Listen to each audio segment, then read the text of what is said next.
Hey Survivor and CBS, my name is Brandon Lavelle. I'm 26 years old. I'm from Dallas, Texas, and I've got what it takes to be the next sole survivor. I've also got a few different impressions I can do to make the island a more enjoyable experience, to turn the frowns upside down. I'm also going to be the greatest Survivor contestant the world has ever seen. I really am.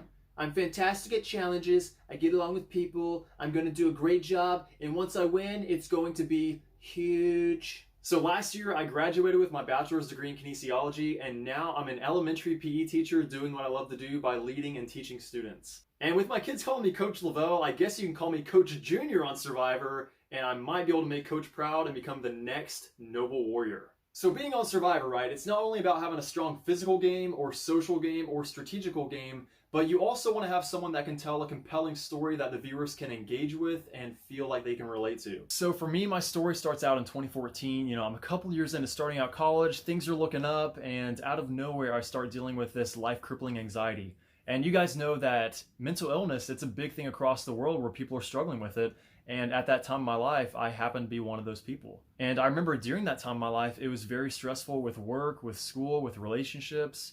And I remember going to college class one day and we had an exam and I start feeling these bodily sensations, the heart's racing, my throat feels really tight, I feel like I can't breathe, there's like no saliva being produced, so I can't really swallow.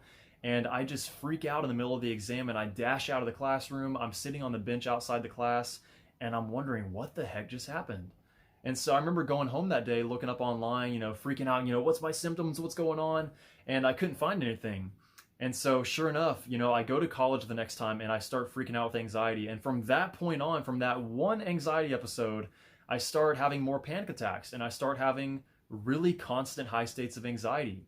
And so after some time of researching, I finally found out that, there's this thing called agoraphobia, which is basically like you're afraid to leave your safe zone. And my safe zone became my house. I was afraid to leave my house. And so I found it difficult to do things that used to be easy, like going to college classes or going to the store and checking out groceries in line, or even going to hang out with friends at their houses. It was so hard to do the simplest of things. And so I began to stay inside my bubble and I wasn't able to go outside of it for a while. And I remember having these thoughts, am I gonna be like this for the rest of my life where I can't go do things like graduate college or move out of my parents' house or go on vacation, go across the world, be on Survivor? And so all these thoughts really started to scare me. And I said to myself, I don't want my life to be like that. So I continued going to college as hard as it was. I slowly branched out of my comfort zone where I was able to go to stores as much as it scared me. I was able to go hang out with friends. And it was a very, very, very dark time in my life, but I was able to get through that. And I'm so glad to say that a couple years ago, I was able to break through the vicious cycle and be free of anxiety. And I thank God for that. And with the determination that He gave me and being able to get out of that, it's a very, very good feeling. And so I hope that my story can resonate with viewers out there to where, hey, he has anxiety, he got through it, and I see that there is hope through his story. And that he's able to go from being in this safe bubble where he can't leave his house to branching out and going on a deserted island for 39 days being on Survivor. And so I really hope my story can be inspiring to people to show that they can do anything and that they can conquer their fears. Now, along with my personal story, I'm a huge Survivor fan. Been watching it ever since I was a kid. Love the gameplay, love the challenges, love the blindsides, love the backstabs, all that good stuff. And I know that there's three main elements to Survivor. You got the outplay, outwit, outlast. You got to have the physical strength, you got to have the social game, you got to have the strategical game. So for the physical components of Survivor, like I said, I'm a PE teacher, I'm always active, I'm always on my feet, and even outside of work, I'm going to the gym, staying active, I'm doing Spartan races, mud runs, all that good stuff. So you can bet for the physical challenges of Survivor, I'm going to be a strong threat, and I'm going to be winning those challenges left and right. So as far as the social aspect of the game goes, I know how to be a leader, I know how to communicate with people, I know how to build relationships and trust with people, and those are the most important things because in Survivor, you need to have trust with people. If you don't have trust, you don't have relationships. If you don't have relationships, you're getting voted out. In this game, you have to realize you're playing with real people with real emotions. So if you get to the end where you get to plead your case in front of the jury, if you were a social person, if you were likable, if you formed alliances and trusted people, you're probably going to get a lot of votes and end up winning the $1 million.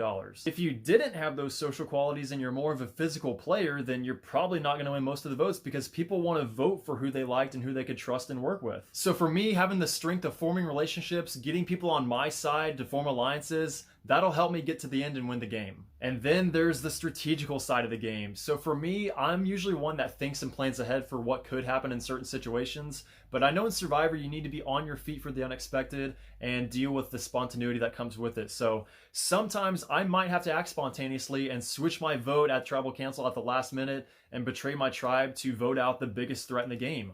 Or sometimes I might have to go sneak upon another person and eavesdrop on their conversation to see what their plan's going to be. Or sometimes I might have to stir up chaos before Tribal Council and stir rumors so I'm not the one that's voted out. Now, I've already put together some strategies for Survivor that's going to work for me, and I know it will, because in Survivor, it always happens without a doubt the first couple days. You have those people that are a loudmouth, they think that they're a leader, they stir up drama, nobody gets along with them, and those people are always the first ones voted out every single time. So for me, I want to be the one that lies low, at least for the first week or so, and just kind of observe people to see how they act and just kind of keep my cool, not cause any drama, not try and take over, be the leader, because I want to try and get far in this game. Now, another strategy of mine, as cliche as this sounds, is to keep the tribe strong. I would want to keep all those powerhouse players together in my group because that's going to help us win more challenges. We're going to win the immunities. We won't have to send anybody home. And then once it comes down to the merge, then I send those powerhouse players home. And so I don't want to spoil everything, but that's just a little sneak peek of what Coach Lavelle's got up his sleeve for Survivor strategies. And I'll make sure to show you the rest of them when I get to the island. And so with my physical strengths, my strong social skills, and my strategical tactics, I can tell you with confidence, I have what it takes to be the next Soul Survivor. I will outplay, I will outwit, I will outlast all of my competition, and I look forward to seeing everybody on the island. Thank you, CBS of Survivor. I will see you soon.